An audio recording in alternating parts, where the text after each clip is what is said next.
Welcome to S P smart digital. बच्चों, यहाँ पे असाइनमेंट 21 का वीडियो सॉल्यूशन मैं आपको यहाँ पे दे रहा हूँ। चैप्टर है आपका ray optics and wave optics. ठीक है, फर्स्ट क्वेश्चन यहाँ पे अगर देखें तो फर्स्ट क्वेश्चन में है a light ray falls on a glass surface of refractive index √3 at an angle 60 degree. The angle between the refracted and reflected rays would be. So अगर हम देखें क्वेश्चन नंबर 1 में, तो यहाँ पे ये सरफेस है और ये हो गया आपका यहाँ पे ये सरफेस है और ये हो गया normal. So a light ray falls on a glass surface of refractive index √3 at an angle of 60 degree. 60 degree के एंगल पे एक लाइट रे जो है रिफ्लेक्ट यहाँ पे इंसिडेंट कर रहा है। The angle between reflected ray and refracted ray is, जो एंगल है a light ray falls on a glass surface of refractive index √3। तो लेट कि इसका रिफ्रैक्टिव इंडेक्स कितना है, दिस इसका √3 है। एयर से आ रहा है तो एयर का रिफ्रैक्टिव इंडेक्स कितना होता है 1। सो नॉर्मल से कितना एंगल बनाया है 60 डिग्री। सो यहाँ से जो पार्ट है वो रिफ्रैक्ट करेगा। So let this angle is alpha and ये पार्शियल रिफ्लेक्शन भी होगा। So this angle is also 60। So अगर हम देखें तो this is μ2 upon μ1 Snell's law, this is μ2 upon μ1 equal to this is sine I upon sine R Snell's law this is. So this is equal to √3 equal to sine 60 degree divided by this is sine R। So what is sine R? So this is sine R equal to this is √3 and divided by sine 60 equal to √3/2। So this is 2 √3। So ये कटा, so this is 1/2। So R equal to this is equal to 30 degree. This is the correct answer. R की value कितनी हो गई 30 degree. Now angle between reflected ray and the refracted रे।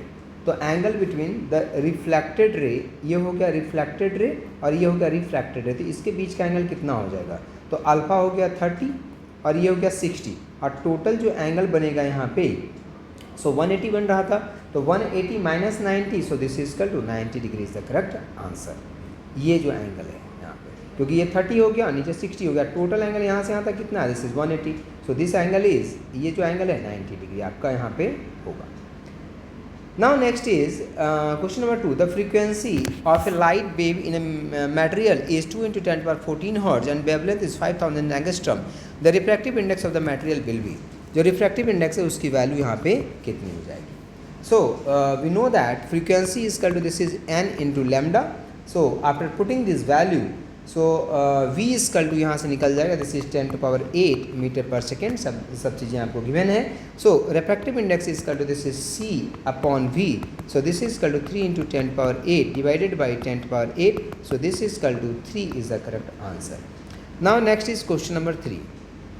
Question number 3 को अगर देखें तो क्वेश्चन नंबर 3 में कहा है कि small coin is resting on the bottom of a beaker filled with liquid. A ray of light from the coin travels up to the surface of the liquid, moves along the surface. यहाँ जो रे जाता है वो along the surface यहाँ पे क्या करता है, मूव करता है। How fast is the light traveling in the liquid? So this is 3 and this is 4. Let this angle is I. So अगर सरफेस के अलॉन्ग मूव कर रहा है तो क्रिटिकल एंगल की बात करेंगे यहाँ पे हम। तो क्रिटिकल एंगल के, क्योंकि हम जानते हैं कि अगर डेंसर मीडियम से रेयर मीडियम कोई लाइट जा रहा है और सरफेस के अलॉन्ग मूव कर गया तो वो एंगल जो होता है वो क्रिटिकल एंगल होता है। सो यहाँ पे ये नॉर्मल डालेंगे, this is normal. So this angle is I, so this angle is also I. So यहाँ पे हो जाएगा this is sine mu equal to this is equal to 1/sin I। हम लोगों ने पढ़ रखा है टोटल इंटरनल रिफ्लेक्शन में ये। So this is equal to 5 कितना हो जाएगा 3, क्योंकि ये 4 है 3 है, तो ये अगर निकालोगे तो √अंडर दिस इज 4 का स्क्वायर प्लस 3 का square. So this is equal to √25। So this is 5। So sine I equal to this is perpendicular upon hypotenuse. So this is यहाँ पे हो जाएगा 5/3, तो ऊपर 3/5, तो ऊपर 3 से 5 चला जाएगा तो 5/3। सो स्पीड इक्वल टू कितना हो जाएगा, this is c upon mu. So this is equal to 3 × 10⁸ divided by 5/3। So इसको कैलकुलेट करोगे तो 1.8 × 10⁸ this is metre per second. This is the correct answer. Now next question. Next question देखिए। Time taken by sunlight to pass through a window of thickness 4 mm whose refractive index is 3/2।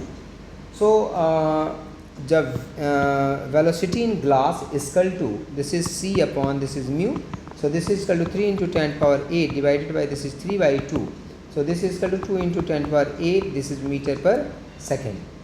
And what is thickness? So this is thickness is equal to this is x by vg, so this is equal to 4 into 10 power minus 3, this is 4 millimeter, तो हम metre में convert करना है तो 4 into 10 power minus 3 and divided by 2 into 10 power कितना हो जाएगा 8, सो this is कल टू यहाँ पे हो जाएगा 2 into 10 power minus 11, 2 into 10 power minus 11 क्या हो जाएगा second, this is the correct answer. Now next question. An equiconvex lens has power P. It is cut into two symmetrical halves by plane containing the principal axis. The power of one part will be. Power आपसे पूछा है. So we know that when lens is cut into two halves, then power of the one part will be same. That is P as focal length.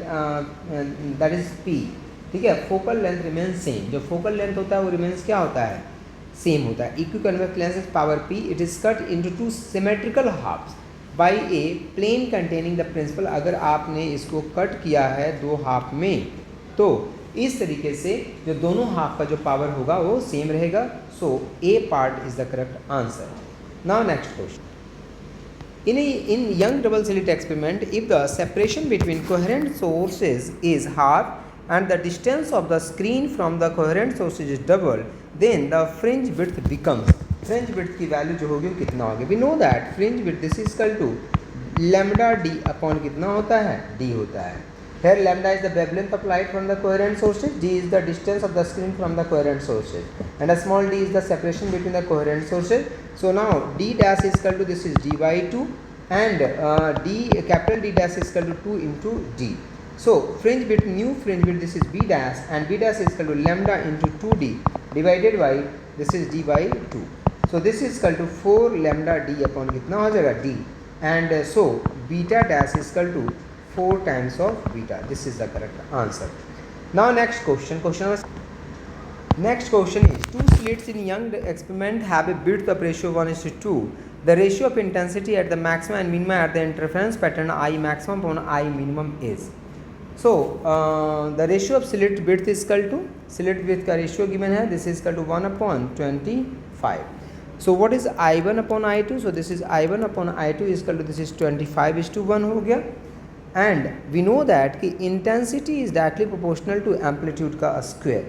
So this is equal to I1 upon I2 and I1 upon I2 is equal to this is A1 square upon this is A2 square. So this is equal to 25 upon 1.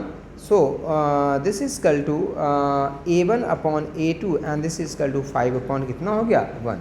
And we know that कि I max upon I minimum and I max upon I minimum is equal to A max square upon A minimum square. So this is equal to 3/2 का whole square. So this is equal to 9/4 is the correct answer. Now next question. अगर next question यहाँ पे हम देखें तो उसमें कह रहा है which one of the following phenomena is not explained by Huygens construction of wavefront. कौन सा यहाँ पे Huygens construction of wavefront के थ्रू एक्सप्लेन नहीं किया गया है? सो ऑरिजिन ऑफ स्पेक्ट्रा. देखो रिफ्रैक्शन, रिफ्लेक्शन एंड डाइफ्रैक्शन तीनों यहाँ पे डिस्कस किया गया है. तो ऑरिजिन ऑफ स्पेक्ट्रा जो है इसको एक्सप्लेन Huygens नहीं करता है. Now next is question number 9. अगर क्वेश्चन नंबर 9 को देखें तो यहाँ पे आपको the interference pattern n is obtained with two coherent light source of intensity ratio n in the interference pattern. The relation I maximum minus I minimum divided by I maximum plus I minimum will be. So what is formula? So this is I maximum minus I minimum and divided by minus I minimum divided by I maximum plus I minimum and this is equal to जो formula होता है root under this is equal to root under I1 plus root under I2 का whole square divided by root under I1 plus root under I2 का whole square and minus और होता है तो यहाँ पे फार्मूला ये तो टोटल नहीं हो पाएगा, तो यहाँ पे देख लो। अच्छा, इसके पहले एक चीज़ और गिवन है आपको, this is I1 upon I2 and this is I1 upon I2 equal to this is n given है, तो ये आपको गिवन है।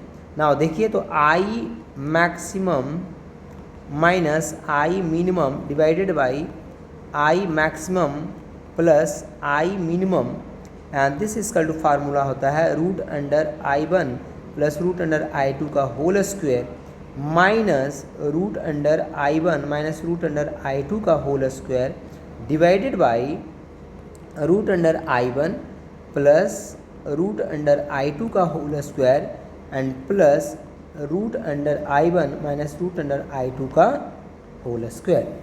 सो अगर इसको आप सॉल्व करोगे तो सॉल्व करने के बाद जो आपका वैल्यू यहाँ पे आ जाएगा, this is 4 root I1 I2 आ जाएगा and divided by this is 2 I1 plus कितना आ जाएगा, I2 आ जाएगा। सो अगर वैल्यू पुट करोगे तो ये 2 आ जाएगा, रूट अंडर कितना आ जाएगा, डिवाइड कर दो सबको I1 I2 से, सो दिस इज कल टू I1 अपॉन कितना हो जाएगा, I2 हो जाएगा and divided by this is I1 plus I1 upon I2 plus कितना हो जाएगा 1। सबकी जब वैल्यू पुट करोगे तो यहाँ पे आ जाएगा 2 root under n divided by n plus 1। This is the correct answer. Now next question अगर देखें तो the periodic waves of intensity I1 and I2 pass through a region at the same time in the same direction. The sum of the maximum and minimum intensities is.